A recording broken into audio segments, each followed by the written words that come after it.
O vídeo a seguir possui recursos de legenda e libras. Apresenta cenas dinâmicas que registram diversas manifestações culturais de todas as regiões do Brasil, ambientado tanto nas ruas, nos palcos, como em grandes eventos e produções ou ambientes intimistas. O vídeo é plural, com agentes culturais de todas as idades, etnias, roupas e figurinos coloridos próprios de cada expressão cultural.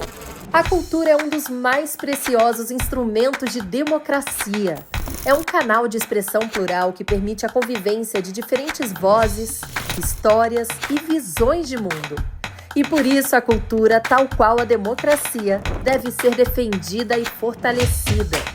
Essa é a função da Lei Rouanet, a principal política pública de incentivo à cultura brasileira. Com ela, perseguimos a missão de assegurar o acesso democrático à produção e à difusão cultural. Ao longo de mais de 3 décadas, a Rouanet permitiu que inúmeras iniciativas culturais, antes inviáveis, ganhassem o mundo. Revelou histórias, preservou tradições e transformou vidas. Lei Rouanet, há 33 anos tornando a cultura brasileira mais plural, acessível e democrática. Logos: Lei Rouanet, Ministério da Cultura, Governo do Brasil, do lado do povo brasileiro. O que é cultura? De acordo com o dicionário, é um complexo de atividades, instituições, padrões sociais ligados à criação e difusão das belas artes, ciências humanas e afins. Falando diretamente, sem cultura, não nos desenvolvemos como sociedade. O projeto Diálogos, Polo Cultural da CIP, realiza uma programação completa para todas as idades: literatura, música, teatro, cinema, workshops, dança, exposições, palestras que vão para além da comunidade judaica e impactam a vida de todos os paulistanos. Você pode até ter ido a um desses eventos sem ao menos saber que eram da CIP. E tudo bem, porque o que realmente importa é poder ajudar na construção de uma sociedade mais livre, justa e inclusiva. É democratizar o acesso à livre cultura, incentivar a diversidade de expressões artísticas e conectar pessoas e experiências únicas. Hoje, sou eu que estou aqui no palco, mas você também pode fazer parte dessa história. Você ou a sua empresa podem, por meio do incentivo fiscal, investir na cultura. São várias iniciativas culturais e projetos sociais da CIP que só estão esperando o seu apoio para acontecer nos próximos 2 anos, impactando mais de 300 mil pessoas, direta e indiretamente por toda a cidade. Na Sala São Paulo, Memorial da América Latina, Teatro das Artes, Teatro Cultura Artística e na própria CIP. Chegou a hora de investir em um futuro mais criativo. Vamos juntos fazer essa diferença?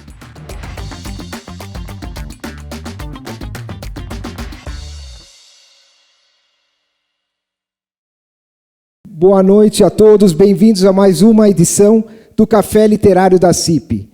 Esse evento é realizado pelo Ministério da Cultura por meio da Lei Rouanet, de incentivo a projetos culturais, e pela Congregação Israelita Paulista, a CIP, com patrocínio do CICIS Bank, CSN, Itaú, Bemol, Rosset, Banco Safra, Teleperformance, Smart Storage e Aurora. Este evento também conta com tradução em Libras. Obrigado para Juliana e Gabriele por tornar esse evento acessível. Tenho o prazer hoje de conversar com o nosso querido Márcio Luftglas, que organizou o livro, juntamente com seus irmãos Tânia e Serginho, A Incomum História de um Homem Comum. Márcio é formado em Direito pela PUC São Paulo, sócio do Banco BTG Pactual e atua como diretor do Keren Hayesod, do Memorial da Imigração do Holocausto, e é tesoureiro da CONIB. Participou ativamente do movimento juvenil Hashomer Hatzair, tendo realizado o Shnat Mahon em 1990. Em 90? 35 anos, com cara de garotinho, hein? Isso é muito bom. Convido, então, para fazer parte aqui da mesa, Márcio Luftglas. Uma salva de palmas.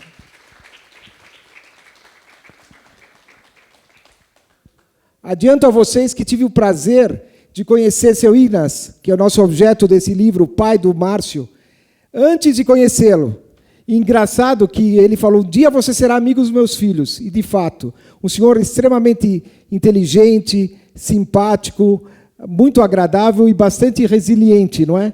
Eu gostaria, primeiro, Márcio, parabenizando pela obra, parabenizando por sua iniciativa tão importante em dias como hoje, como nós a quais vivemos, de inversão de valores, de aumento do antissemitismo, do racismo e assim por diante. Eu gostaria que você falasse quando e como começou essa ideia de escrever, e o que te deu esse tilt e como foi todo o processo de escrita. Boa noite, pessoal. Muito bom estar aqui, ver amigos queridos, amigos aí que eu não via faz tempo. Poxa, se eu ficar citando todos os nomes aqui, Vera, Giba, Casal Kulikovski querido, Moisés, meus irmãos Pepe, Tobias. Eu queria agradecer a todos aí que vieram aí numa terça-feira chuvosa ouvir um pouquinho dessa história. Deixa eu ir por partes, então. Um pouquinho da história do meu pai. Se o Danô não tem pergunta combinada, mas se ele perguntar uma coisa que eu não vou poder responder para não dar spoiler do livro, eu vou pedir desculpa e falo, Guita, tudo bem? Vou pedir para vocês lerem o livro para saberem as respostas. Bom, basicamente, meu pai nasceu em 1923, passou por Auschwitz e começou os campos. Logo em 1939 já começaram os trabalhos, mas eu acho que isso vem depois, essas perguntas. Mas eu estou querendo só passar algumas datas. Com 16 anos, foi libertado em 45. O 5, para mim, virou... Sou casado com uma esfaradi, o 5 virou importante, Danô. E aí, os 45 é a data que ele foi libertado, não era nem em Auschwitz, era em outro campo já, depois, no 6º campo que ele passou, na Alemanha. O tempo foi passando. Em 95, ele deu uma entrevista de 50 anos de libertação de Auschwitz, com uma jornalista chamada Adriana, que eu nunca mais vi. Tive a felicidade, depois de 30 anos, de encontrá-la na noite de autógrafos. Ela veio e foi uma surpresa muito boa, depois eu falo disso também. Meu pai morreu em 2005, eu tinha 2 filhos na época, um de 1 e uma de 3 anos. Minha irmã já teve essa felicidade dos filhos poderem ter convivido mais com meus pais, e principalmente com meu pai. Então, o 5 se repetiu aqui. Libertação em 45, desculpa. Passados 50 anos, 95, uma entrevista. E ele faleceu em 2005, e nós estamos em 2025.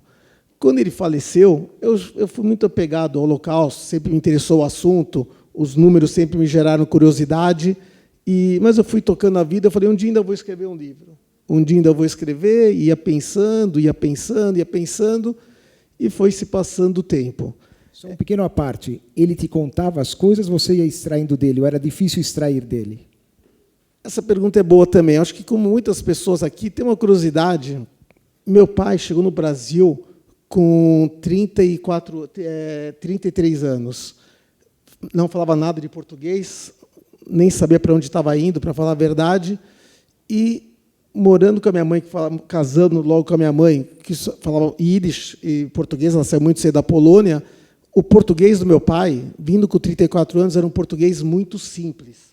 Eu falo que meu pai entendia o Jornal Nacional, entendia o Fantástico, entendia os filmes, as novelas e o Silvio Santos, que era a coisa que ele mais gostava, e a Folha de São Paulo, e se comunicava com os clientes na medida do possível. Mas o vocabulário dele, sendo um imigrante que chegou mais velho, e todos os amigos falavam Yiddish, era muito pequeno, muito pobre até, restrito. Por falar, restrito. E eu descobri também que eu falo mais do que ouço. Então, acho que um dos culpados sou eu, que falava tanto e não deixava ele falar. Mas ele falava, meu pai comigo, ele falava as histórias. Lembro que eu falei que ele deu uma entrevista, e na entrevista ele falou que ele não tem raiva dos alemães.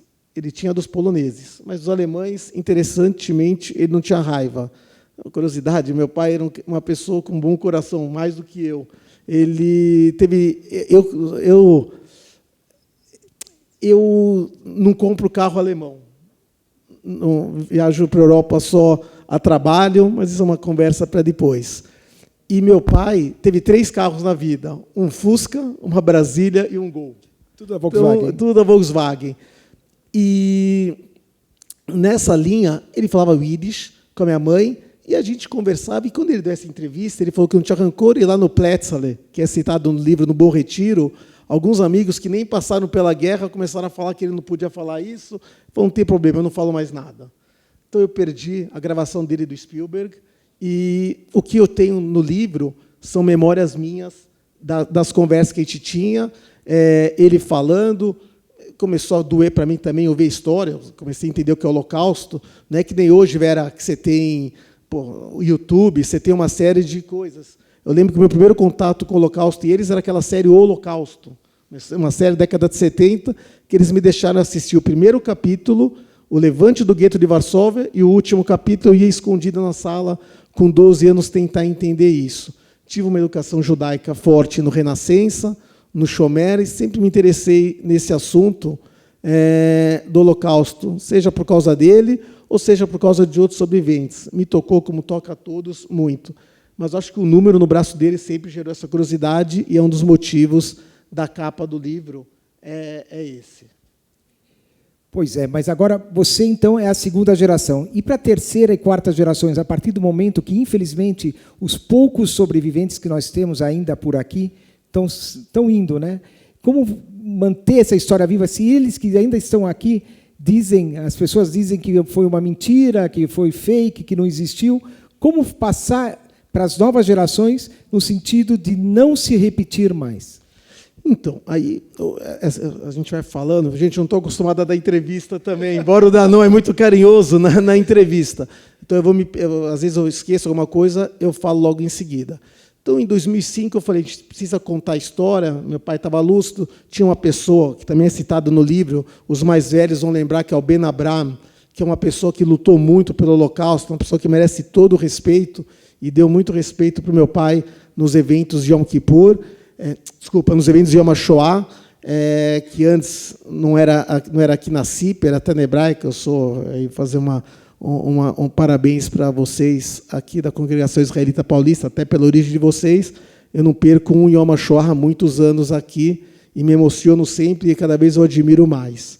Mas o que acontece? Meus filhos tinham 3 anos, 1 ano, e tinham uma pouca memória dos meus pais. Aí eu falei o seguinte, vou fazer um livro, e foi indo. O 7 de outubro mexeu com todos, mexeu comigo também, e a banalização, principalmente no Brasil, do Lula e de tantos setores da esquerda, em alguns lugares da direita também, acho que o antissemitismo não tem linha ideológica política. Você tem antissemita em todos os cantos, em todos os lados. Mas aqui no Brasil, quem está no poder é a esquerda, e o Lula não teve nenhum pudor de falar as coisas que ele falou e não pediu desculpas. Que ele fala coisas sem sentido, ele fala, mas ele sabe muito bem que ele foi errado e não pediu desculpas. Esse ano, somado a isso, eu fui representando a CONIB, que eu sou diretor, tesoureiro, junto com o Stand Tuss, para a Polônia, com alguns, que é chamado agora de influencers, né?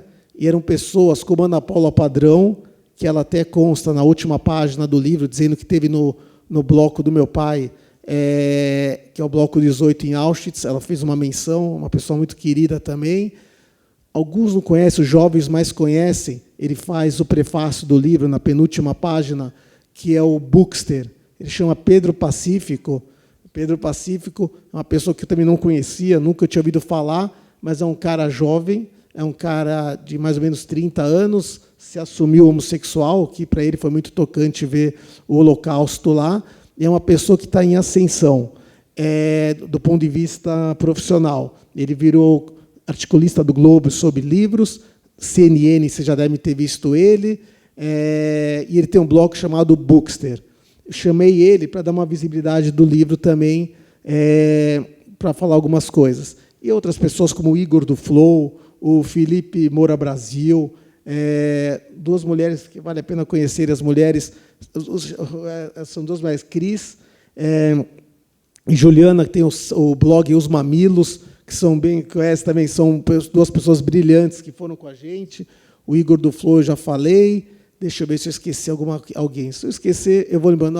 Um que ficou muito querido, e eu tenho um relacionamento maravilhoso, que é o Gabriel Weiner, que também o 7 de outubro foi muito marcante para ele. Você já deve ter lido alguma coisa dele no Zero Hora, tá pondo a cara para bater. O Revo News, perfeito. Então, eu tive com essa turma lá na Polônia, agora em fevereiro. Aí eu falei, aí bateu aquela chama, eu falei o seguinte, Danão, se quiser me interromper e perguntar, fica à vontade. Aí eu falei, chegou a hora de escrever o livro. Alguma coisa eles podem ajudar, eles podem divulgar, eles podem participar. Meus filhos já estão com 21, 23 e 16. Falei, está na hora, e aquela questão da segunda geração. Auschwitz, gente, não deve ter mais sobreviventes. Talvez em Israel a gente vai achar meia dúzia, mas meu pai começou a guerra em 39 com 16 anos. Hoje, ele teria 102 anos. Então, quem tinha abaixo de 16 anos, quando chegava em Auschwitz, 15 anos, dificilmente saía vivo. Vamos contar nos dedos. Então, alguém que esteja hoje e passou por Auschwitz deve ter, no mínimo, 95 anos. São poucos casos com lucidez. E Auschwitz, pelo amor de Deus, meu pai sofreu em Auschwitz, sofreu até mais em Dachau do que em Auschwitz. Auschwitz é um símbolo do Holocausto. Mas ontem, no Rio de Janeiro, eu fiz uma noite de autógrafos, veio alguém que ficou no sótão com 6 anos. Não sei quem foi mais traumático, para essa pessoa ou para o meu pai, que tinha 16. Mas o que eu quero dizer, sobreviventes de campos são cada vez menos. As pessoas estão cada vez menos interessadas em coisas profundas, na sua maioria, pela quantidade de coisas. E aí surgiu a ideia de eu fazer o livro para os meus filhos, para minha esposa também, mas principalmente para os meus filhos, meus sobrinhos, aqui, filhos da minha irmã, os meus sobrinhos, netos, os netos dela, para saber um pouco da história do avô. E aí, eu acho que vou deixar você fazendo mais perguntas. Porque eu acho que vale a pena também deixar fazer... Será que você tem como intenção fazer um curta, alguma coisa nesse sentido? Porque é a linguagem dos jovens também. Muitos não leem, porque é importante a gente poder disseminar para as próximas gerações. Então, eu gostaria que você falasse dessa questão. Vou falar um pouco da confecção do livro. Gente, eu demorei 20 anos para escrever o livro, mas escrevemos em 6 meses, até menos. Em 4 meses, o livro já estava pronto. Para ser mais preciso, em 2 fins de semana, eu fiz toda a base do livro. O livro, quando teve a ideia de fazer o livro, eu fiz em 2 fins de semana, pedi ajuda do meu irmão, da minha irmã. Alguns casos eles também trouxeram. Aí eu fiz 20 capítulos, um para cada campo, Danon, um para a vida dele em Israel, um para a vida dele de Kleintelit, e algumas curiosidades. Os jantares de Réveillon no Gigeto, que a família toda, a grande família, ia no Gigeto.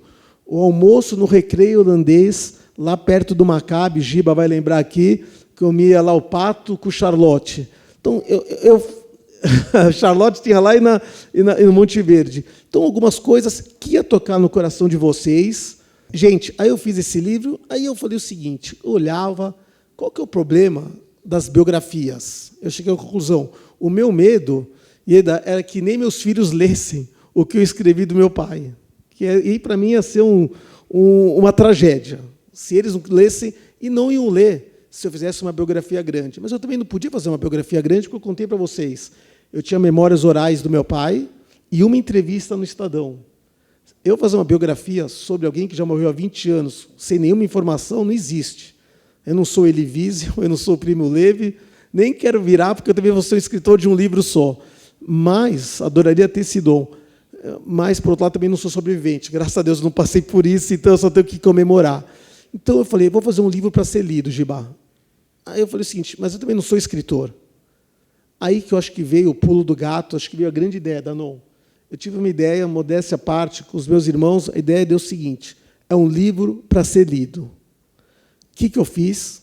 Chamei o Ivo Micovicius, que é um ilustrador maravilhoso, faz uma série de livros, amigo do Bom Retiro, foi meu madrinho do Chomer e conheceu meu pai. E ele, na hora, ele topou. Estava fazendo o trabalho, ele falou, vamos parar, eu quero fazer esse aqui. E falei, Ivo, não basta você, porque eu não vou escrever. Eu quero um escritor não judeu, focado no público juvenil. Tenho uma pessoa para te indicar, que é o Marcus Aurelius Pimenta, que é uma pessoa fabulosa que eu só conheci no dia, essa coisa da tecnologia, só conheci no dia da noite de autógrafos. A gente teve uma aliás, foi concorridíssima, 2h30 na fila, foi maravilhoso, foi maravilhoso. Aquela noite, a gente fez as reuniões, tudo reuniões online, e se conheceu, Vera, na noite de autógrafos, esse Marcos Aurelius Pimenta. Aí eu sentei com eles, eu falei, só quero uma coisa, vamos fazer uma obra para ser lida, e o sonho é grande. Meu sonho é que meus 3 filhos gostem do que vejam. Vamos trabalhar? Vamos. Começamos. Falei do Gigeto, falei, fomos indo. Falei, pessoal, eu quero que as pessoas leiam isso muito rapidamente. Quero que as pessoas leiam esse livro em 1, 2 dias, 3 dias. Vamos trabalhar duro, vamos ver. Começaram os desenhos, começaram as lembranças. Aí eu pus minha irmã e meu irmão também para participar. Outro problema do livro, Danon. Meu pai teria 102 anos. Minha mãe, que é a maior testemunha, morreu em 2017.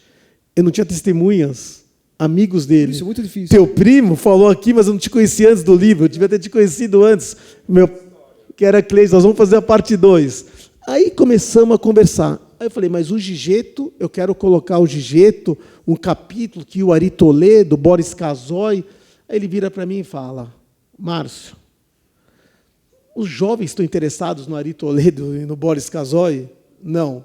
Você quer fazer um livro para a tua família? A verdade, nem teus filhos vão estar interessados. Para os amigos do teu pai, que a maioria não vai lembrar, ou quer fazer um negócio grande? Quero fazer um negócio grande. Aí a gente teve uma humildade intelectual para ir cedendo. Meu pai nasceu numa cidade chamada Karvaria Zebrodowska. Primeiro capítulo do livro. Fica entre Auschwitz e Cracóvia. Descobri até que meu avô era austríaco, não era polonês. E minha mãe era russa, também não era polonesa. Está na orelha do livro. É um pouco de educação, Moisés, para as crianças. A Polônia não existiu como país de 1795 a 1917, o Tratado de Versalhes. 18. Tratado de Versalhes. Então, eu aprendi muita coisa fazendo o livro. ChatGPT ajudou. E... pode perguntar. Não, aproveitando, qual foi a parte mais dura que você sentiu mais na hora de escrever o livro? Qual foi um dos pontos mais duros para você? Eu acho que o mais duro não foi nem o que eu escrevi. O mais duro foi tentar lembrar. O mais duro, gente, não é o que está escrito, não. O mais duro é chegar à conclusão que eu não aproveitei meu pai o suficiente. Isso aqui até me emociona. Esse é o mais duro. O mais duro não é escrever...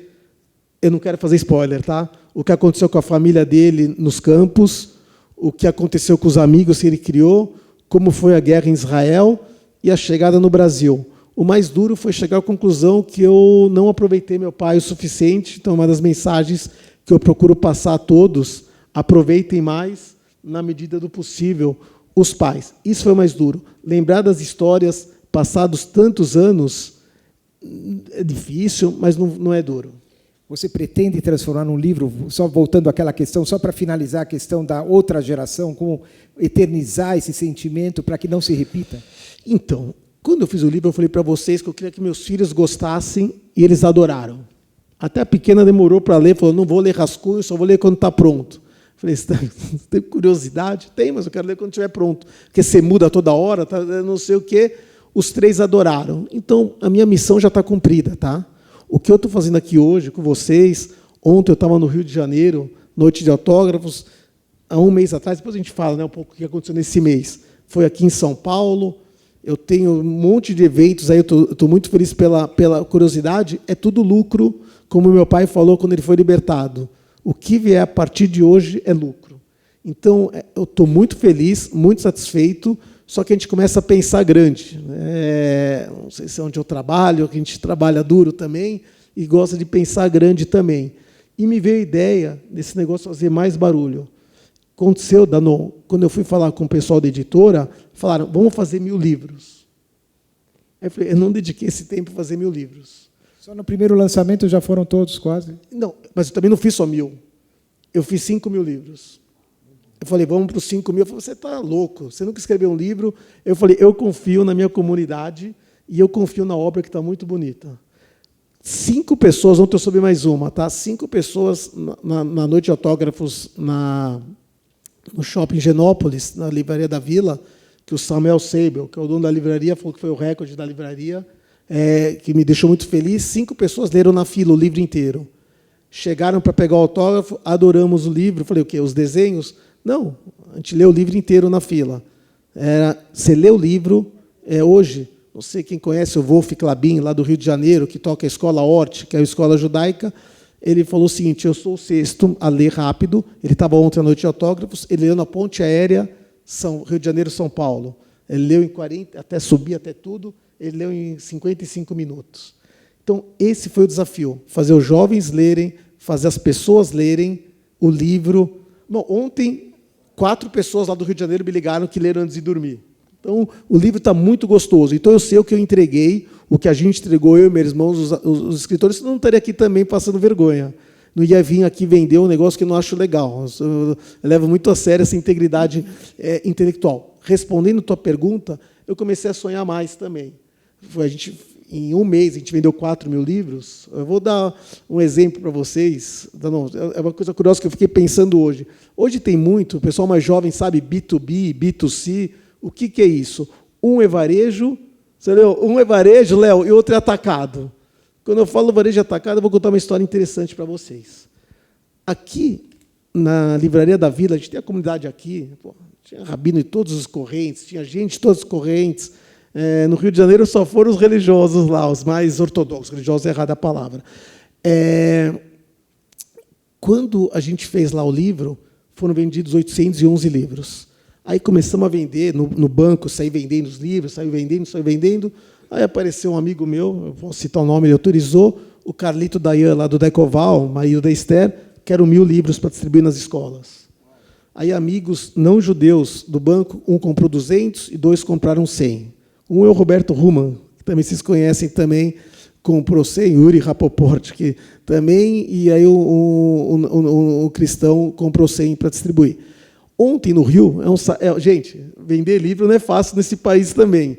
Fui lá para o Rio, ponte aérea, hotel, tudo bem que eu tinha um evento do banco no fim de semana, mas fiquei mais 2 dias, aí a gente gasta dinheiro com coquetel, gasta dinheiro com fotógrafo, e gasta esforço, mas é muita satisfação. Isso, eu já vou chegar lá, gasta esforço, etc. Expectativa. A gente vendeu, deu problema no sistema, fala que vendeu mais ou menos 150 livros. Acho que eles estão errados, depois eu vou corrigir esse número. No meio da... Esse eu não posso citar o nome, porque eu não pedi autorização para ele. Liga um amigo meu, que tem uma fábrica de tecidos, eu vendi 150 ralando. Isso é o B2C que a gente fala, que é o varejão. Quem vendia clientelite, que nem meu pai, vendia de 1 em 1. Cereja, faz o seguinte, me reserva 300 que eu vou dar para todos os funcionários da fábrica. Eu falei, poxa, esse é o B2B, quando você vende no atacado. Tem uma diferença, não é tudo não é sempre bom de um lado ou de outro. Mas o que é legal nessa técnica de vendas também. Vou explicar para vocês. Aí eu quero só responder isso aqui. Graças a Deus eu tive a oportunidade, em homenagem à memória do meu pai e da minha mãe, de toda a renda, os lucros que caberiam a mim e aos meus irmãos no livro, vai para o Memorial do Holocausto de São Paulo, porque, para mim, é um símbolo do estudo do Holocausto, faço parte do conselho de lá. Quando você faz numa livraria, 50% da venda fica na livraria. Estão fazendo o trabalho deles. Aí, eu vou dar um exemplo a vocês. É importante saber. R$50 custa o livro. 25 fica para a livraria. 12 fica para a editora. Vamos fazer conta aí, 25 mais 12, 37. Um livro custa mais ou menos, dependendo da tiragem, R$8. 47 mais 8... 37 mais 8, 45. Nem vou falar a parte de imposto, etc. e tal. Sobra R$5. Aí alguém fala, como tem escritor rico? Não tem. Mas e o Paulo Coelho? Ele é mago. Ele é escritor. Ele é escritor.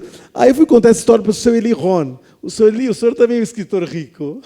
Não escreveu um livro agora, ano passado? Então, é difícil.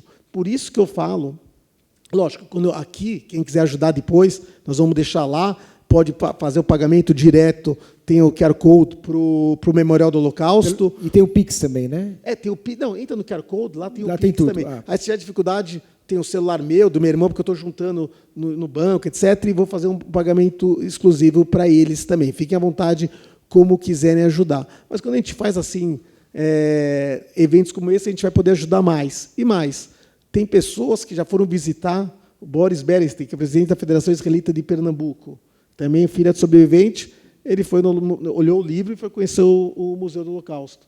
Então, a ideia que eu peço para vocês e para todo mundo, a diferença, seu Léo, daquele que eu vendi lá para o meu amigo, os 300, é que aquele pessoal que comprou é maravilhoso, mas livro, eu percebi uma coisa também, não é que nem voto, que cada voto é igual.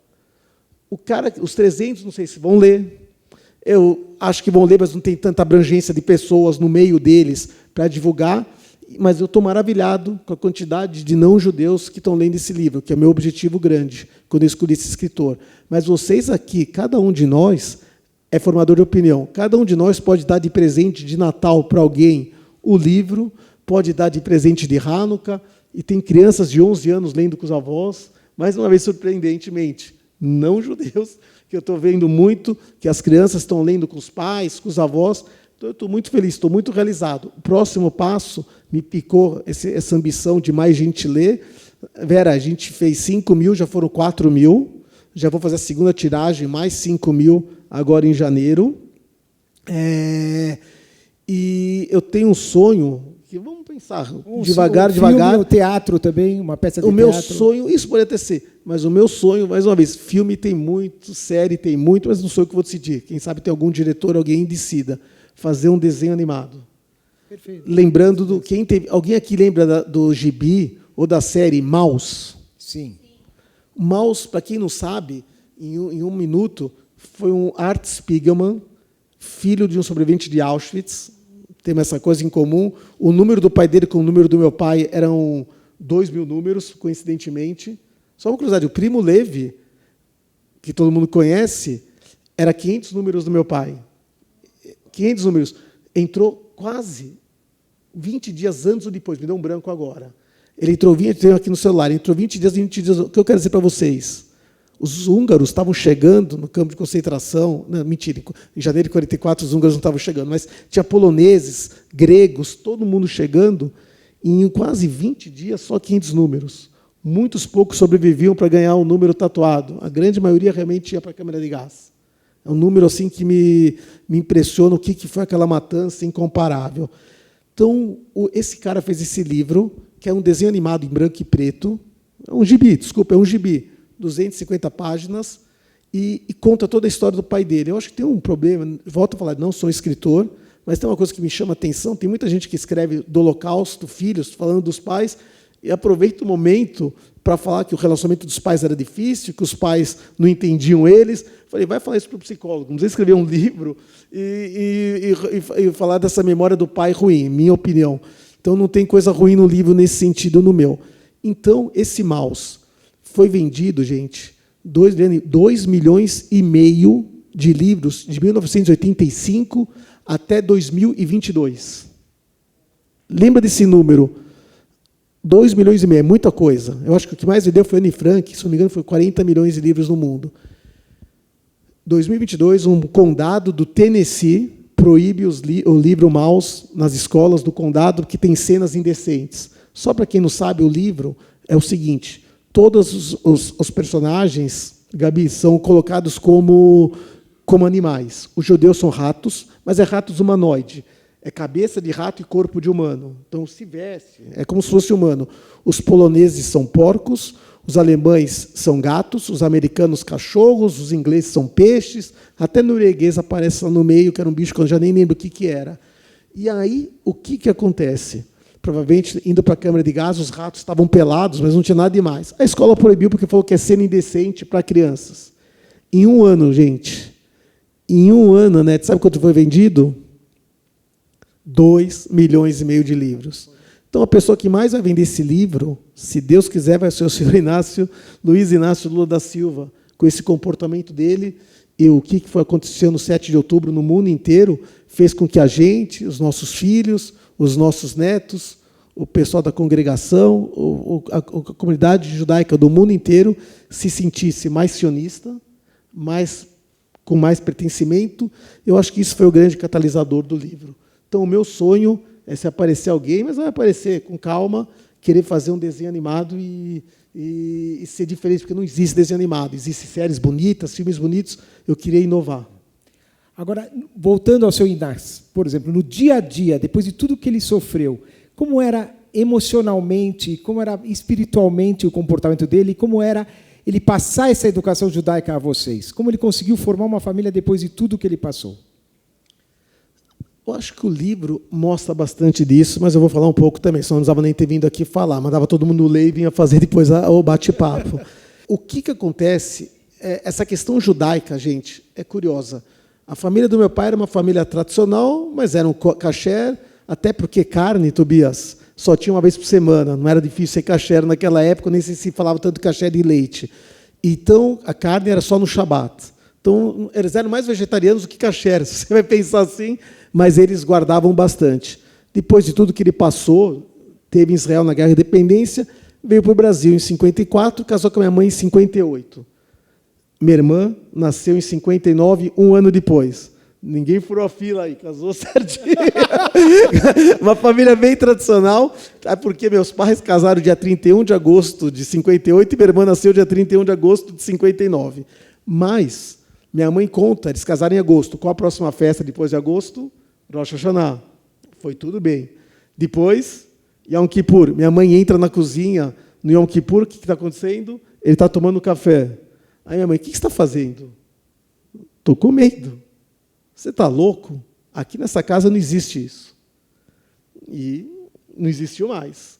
Ele guardou Yom Kippur, como guardou Pesach, como guardou Shabat, naquela maneira, gente. Acendia as velas, comia ralá, eu ia para o shomer, ele ia para a televisão, mas ele guardou todas essas tradições que naquela época eu acho que era mais fácil para manter o judaísmo, mas isso é uma outra conversa também. Eu acho que naquela época isso fez com que, para mim, para minha irmã e para o meu irmão, olhar para ele, ver o que ele passou. Minha mãe, que é uma refugiada, que saiu com 6 anos em 39, meu avô saiu em 35, minha mãe só foi conhecer mesmo o pai dela com 7 anos. E minha tia Estela, que você conheceu também, Estela estava grávida, a minha avó estava grávida, então minha tia só foi conhecer meu avô com 3 anos. Então, também tem uma vida sofrida. Então, eu tinha uma identidade judaica que começou com isso. Meu pai, está no livro também, eu nunca vi ele levantar a voz. Mais do que levantar a voz, obviamente, se não levantar a voz, nunca levantou a mão para mim, mesmo vendo tudo o que passou lá. Era uma pessoa doce, era uma pessoa mais calada, mas era uma pessoa doce e os amigos adoravam, viajava, tinha um hábito simples que está no livro, não vou nem entrar no detalhe.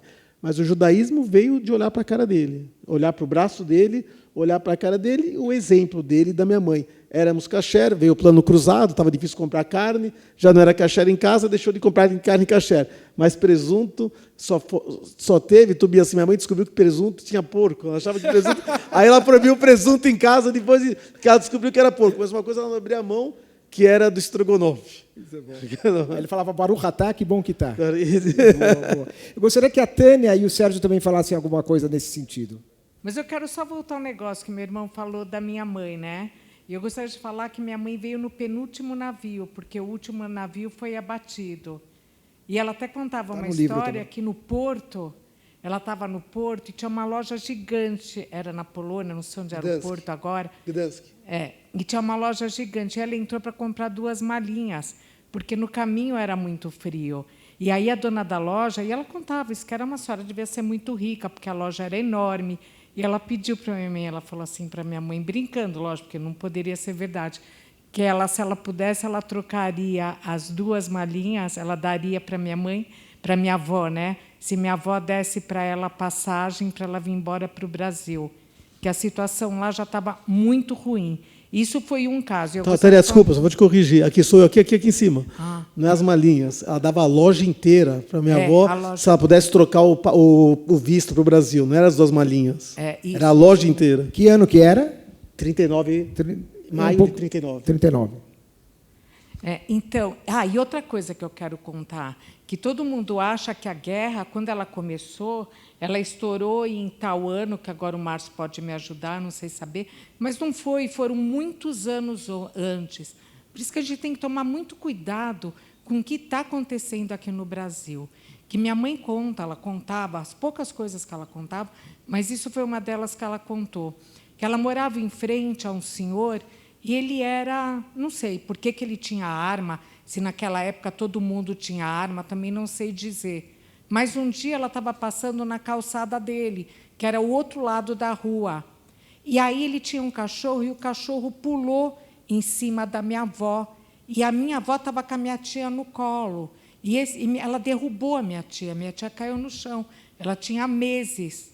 E aí a minha avó pegou o menino, ela ficou com muita raiva, mas não sei se ela bateu também. Acho que ela pegou na mão dele, forte, e falou, nunca mais, eu não solto o cachorro. Alguma coisa ela fez com o menino, que o cachorro veio e o menino veio junto. E o pai saiu. E, quando ele saiu, ele falou para a minha avó, ele falou, olha, ele chamava ela de Marushka. Marushka, eu não vou te matar, porque eu te conheço desde sempre. Ela morava em frente a ele. Mas nunca mais passa na porta da minha casa. Se você passar na porta da minha casa, eu mato a família inteira. Então, o que eu quero dizer é que é uma coisa que a gente não está dando valor a isso. Agora, pode ser ele, como meu irmão, que é muito inteligente, a verdade tem que ser dita, ele está espalhando isso, porque é muito perigoso o que está acontecendo.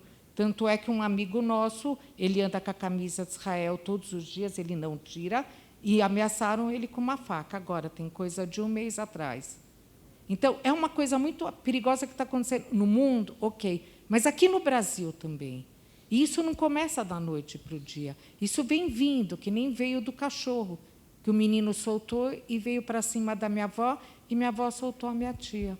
Então, é isso. Acho que esse livro vem num momento muito importante, que é para abrir os olhos das pessoas. As pessoas não estão enxergando isso. Sabe, a gente fala, não, eu estou super segura, ok, eu ando de carro blindado, eu vou na Hebraica, eu vou aqui. Não, você não está segura, porque você não sabe o que está acontecendo. Você não sabe nada do que está por trás da cabeça das pessoas. E que nem ele falou, Lula está sendo, infelizmente, eu não votei nele, não gosto dele, mas uma vez que ele entrou, rezava para que ele desse certo, mas ele está indo contra a gente.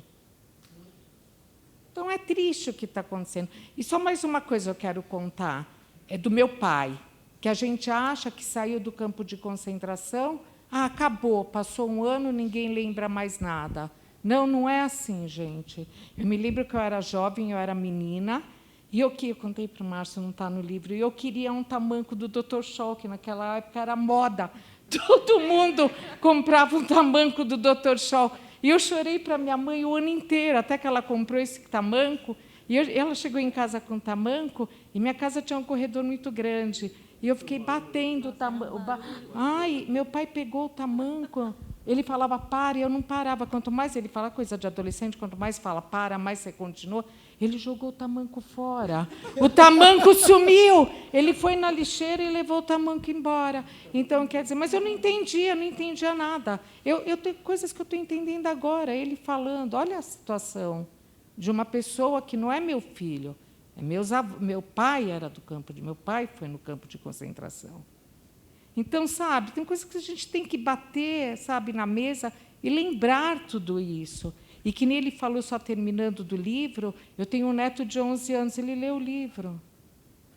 Ele leu o livro. E o Fabinho também, de 10 anos. Eles não entendem o que aconteceu. Então, acho que eu não tenho o que explicar, só posso parabenizar ele e dizer obrigado na frente de todo mundo, porque, graças a isso, os meus netos estão vendo a história, que nem sei se eles veriam, para dizer a verdade. Muito obrigado, porque até a terceira geração, uma salva de palmas. Porque a terceira geração acabou, eles não sabem mais nada. Agora eu vou pedir o depoimento do Sérgio. Obrigada. E aproveitando, a semana passada, uma pessoa de Quipá estava no shopping Santa Cruz, tomando um café, e foi insultado muito por uma senhora. Ele respondeu para ela, Shalom, e que Deus abra seus olhos. Bom, eu vou falar uma coisa que é uma percepção minha. A grande tristeza para o meu pai, o que mais doía, não era o que aconteceu há tantos anos atrás no Holocausto. Era a última dor. Ou seja, se um neto ficava doente ou o filho estava desempregado, alguma coisa do gênero, o que mais doía para ele era a última dor, não era a dor do passado. Isso vai de pessoa para pessoa, de sobrevivente para sobrevivente. No caso do meu pai, eu acho que eu não estou enganado, no caso do meu pai, a grande dor era a última, não era a que aconteceu há tantos anos atrás.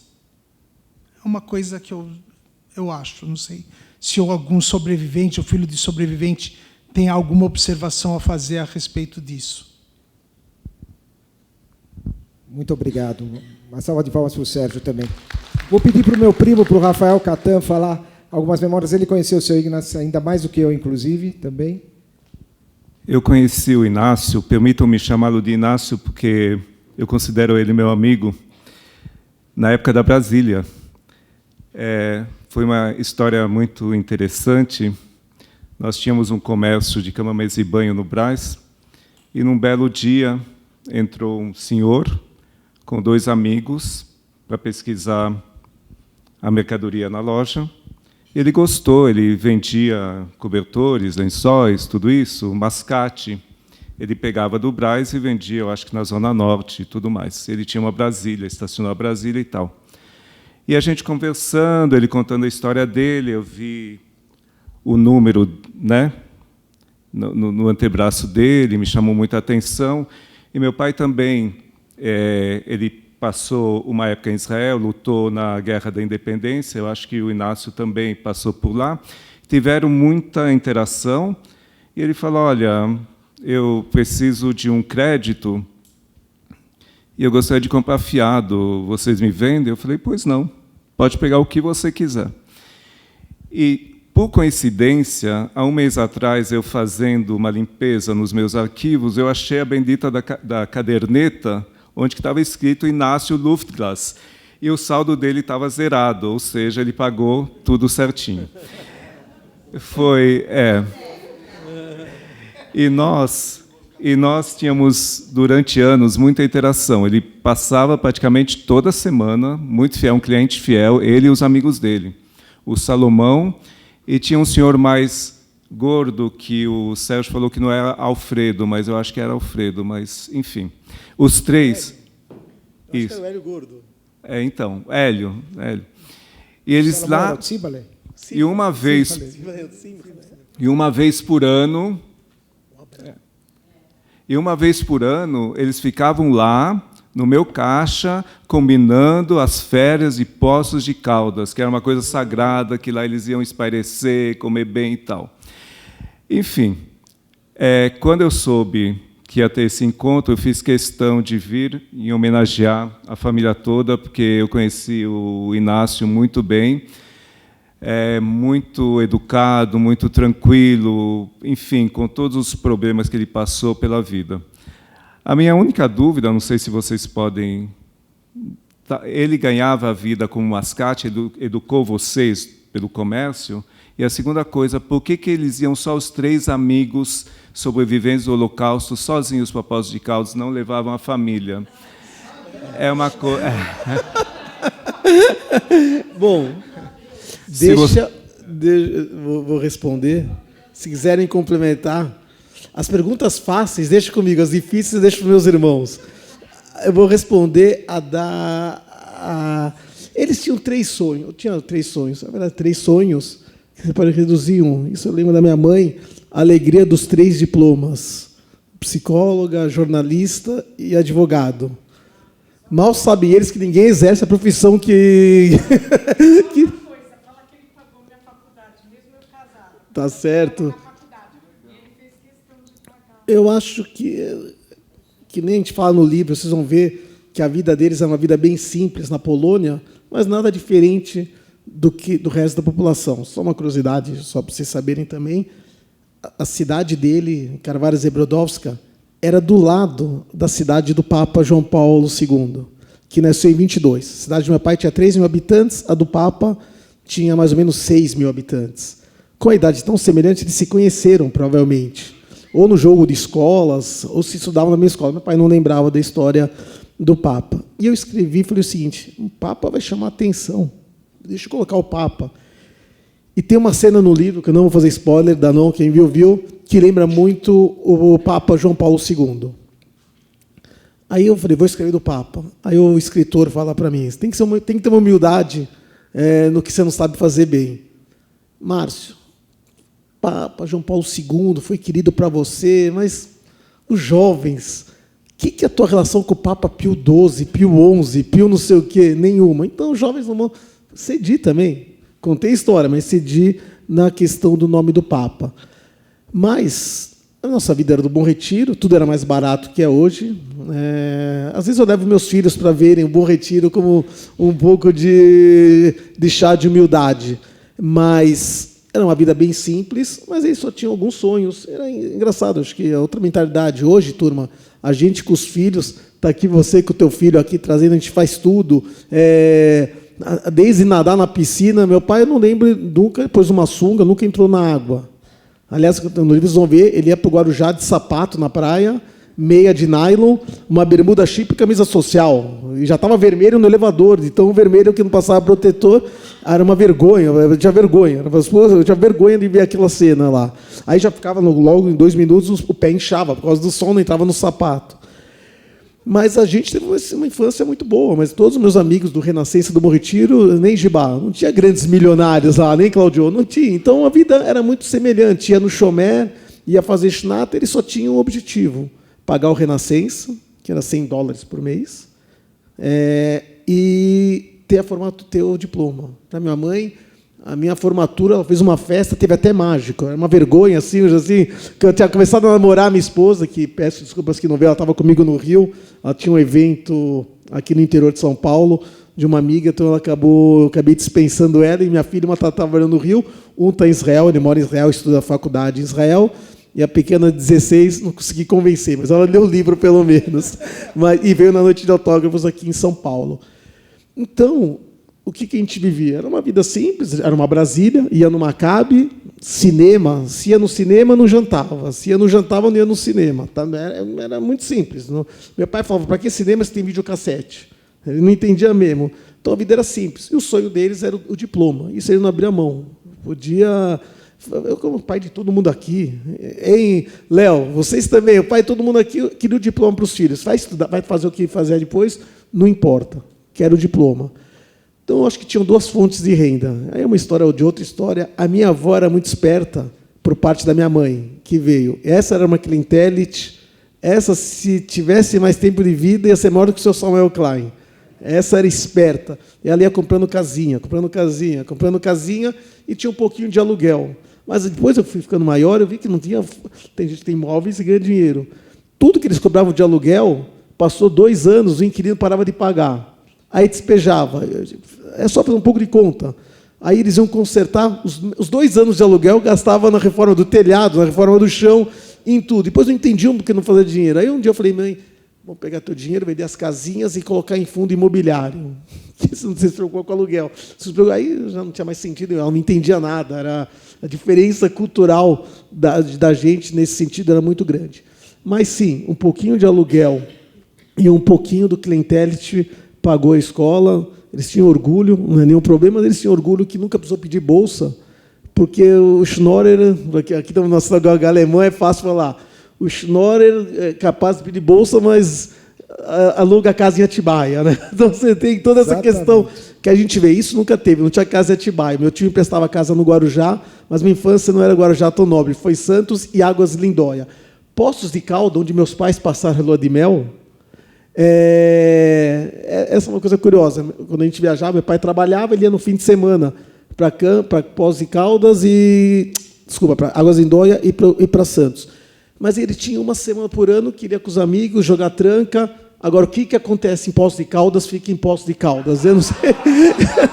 A gente fala de Las Vegas, hoje. Acabei de voltar até de Riado. O que aconteceu em Riado, minha mulher não sabe, fuso horário, não sei o que, mas não aconteceu nada também, porque ela tem até o localizador no meu celular. Mas o que aconteceu em Poços de Caldas, eu não sei o que ficou em Poços de Caldas. Eu não quero nem saber. A única coisa que meu pai eu falava, eu só via ele bêbado, um pouco bêbado, não via meu bêbado assim, no dia que ele foi libertado, no dia 29 de abril, que ele foi libertado do último campo. Ele saía com os amigos e tomava uma vodka. Chegava em casa um pouco bêbado. O aniversário. Comemorar o aniversário da libertação, que foi o 2º aniversário dele. Mas Poços de Caldas era uma coisa Era simples. entre amigos. Legal. Jogar tranca, beber um pouco, talvez. Agora, é o seguinte, você está fazendo um esforço hercúleo, muito importante, na disseminação dessa história, na disseminação dessa história que simboliza todo um período para que não se repita. O que cada um de nós aqui presentes e os que estão vendo em casa pelo programa Shalom Brasil, enfim, os que estão repercutindo, podem fazer no sentido de espalhar, porque às vezes a pessoa fala, olha, eu só tenho um seguidor na rede, mas espalhe, fale. O que a pessoa tem que falar, como ela tem que fazer para que isso não se repita, para que a gente tente diminuir um pouquinho, pelo menos esse sentimento antissemita, racista, que infelizmente só espalha o ódio. Bom, gente, antes de mais nada, só o fato de estarem aqui ouvindo numa terça-feira à noite, eu só posso agradecer à CIP, em nome da presidente da CIP aqui, a todo o fato de vocês estarem aqui ouvindo, divulgando. Cada um pode fazer muito. Lembro que eu contei a história do livro do Art Spiegelman, o Condado Proibiu, 2,5 milhões de livros foram vendidos. O que eu peço para vocês, e não só esse tema, tem uma pessoa chamada Gustavo Birenbaum, que eu nem conheço hoje, teve até uma noite de autógrafos online, ele vai estar na Unibis na semana que vem, acho que na terça-feira, tem muitas obras boas do Holocausto. Essa obra, A Incomum História de Homem Comum, Vera, o que é bom é que as pessoas estão lendo. Ontem eu recebi, até fiquei feliz, no meio da noite de autógrafos, sobreviventes, teve um sobrevivente belga, pai do Gui Permuta, que foi um sócio do banco aqui, ele veio lá no negócio, pediu uma salva de palmas. O Jorge Legman, que também foi sobrevivente, esteve aqui na noite. Me deram 2 livros de sobreviventes, mas livros dessa grossura. Aliás, um pequeno à parte. Eu estive num restaurante no domingo, e aí a pessoa falou, dos nossos grupos só estão falando da Incomum. Exatamente, estava falando do livro. Ou seja, dá um depoimento sobre o evento de terça-feira. Ou seja, todo mundo está falando, isso é importante. Manda para o Lula para ele criticar e vender mais. Não, é isso, mas, gente, volto a falar, o que eu peço para vocês, todo mundo aqui é formador de opinião. Hoje, com a tecnologia, alguém que mora no interior do Acre pode ter um poder igual a qualquer um daqui de São Paulo. Então, qualquer um de nós que achamos que não tem gente, não tem seguidores, a gente pode falar, eu peço para fazer propaganda, o livro está bonito, a gente tem uma causa bonita, que é o Memorial do Holocausto. O que eu peço é o boca a boca, é divulgar, lógico, se gostar, ler e gostar, é divulgar, e acho que isso pode virar um instrumento de combate ao antissemitismo no Brasil. Se não gostar, manda para o inimigo. Se gostar, manda para o amigo, mas não deixa de mandar, não é isso? Mas é publicar, é falar, é curtir. É um livro, gente, que eu falo, é para ser lido. As pessoas que começam a ler, Moisés, elas terminam. Coisa rara hoje em dia. E ler rápido. Eu falo para vocês, e mais, quem puder pagar, fazer a doação de R$50 faz, quem não puder, nessa sala, vem no cantinho, não sei como, ou fala com a Raquel, me fala, o livro é entregue de graça. Ninguém vai deixar de ler esse livro, é que nem o Yad Vashem em Israel. Ninguém deixa de visitar o Yad Vashem porque ele é de graça. Aqui, e pode falar para qualquer pessoa, gente, quem quiser, aí fala, não quer pedir, como é o nome? No e-book, é R$20. Mas quem quiser e não pode ajudar nesse momento, eu sei que vai poder ajudar amanhã, ou ajuda falando do livro. Bom, primeiro eu parabenizo, porque a gente leu, adorou. E eu queria falar uma coisa. Quando eu era criança, o Ben Abraham foi na escola, no Colégio Yavne. E isso me marcou demais. Eu devia ter o quê? Uns 8, 10 anos. E ele doou todos os... E o mundo silenciou. E eu tenho até esse livro até hoje. E eu acho assim, eu até pensei, vocês podiam fazer algum trabalho nas escolas. O livro podia ser um livro, sei lá, obrigatório de leitura, porque tem os livros, para pegar desde as crianças. Porque é um livro, como você falou, é rápido, é cheio de ilustração, é bem mais fácil que O Mundo Silenciou, porque lá era um livro escrito mesmo só. Eu acho que era um trabalho bacana, se pudesse fazer nas escolas. É meu objetivo também, eu estou em contato com a Federação Israelita, o Marcos Knobel, embora agora é final de mandato também, a Célia também leram.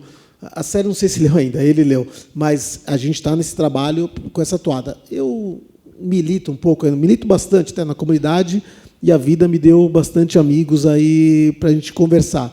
O Daniel Bassan é o presidente é o CEO do UBS aqui de São Paulo e é o presidente do Liesen no Rio de Janeiro. Ele comprou 50 livros para distribuir para as crianças que vão para a Marcha da Vida.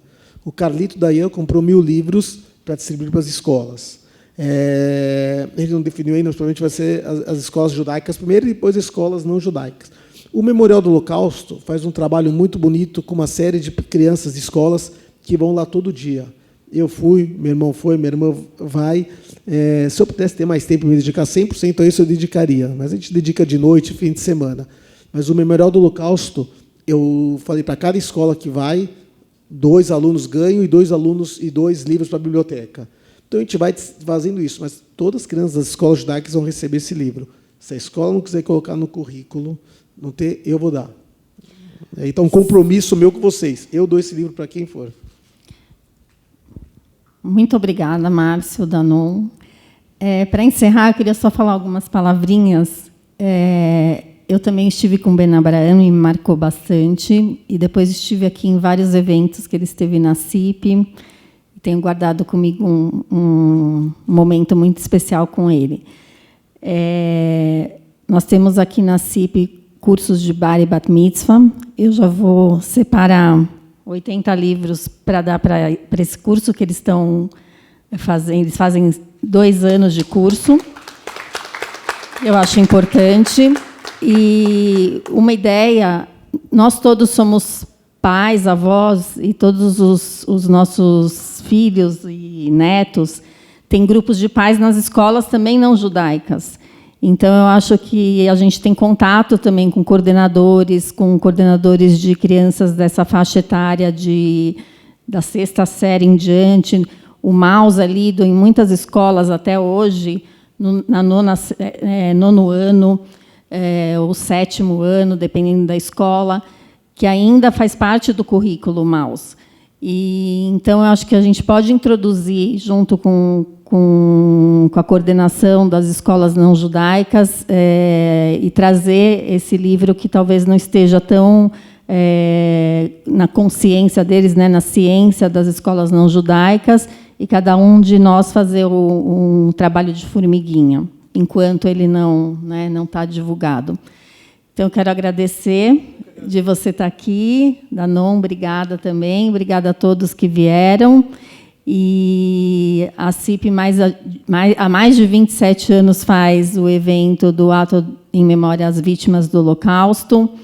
É um tema que, para toda a nossa comunidade, é importantíssimo. E queremos que de repente, esse curta saia logo para a gente apresentar aqui no dia 27.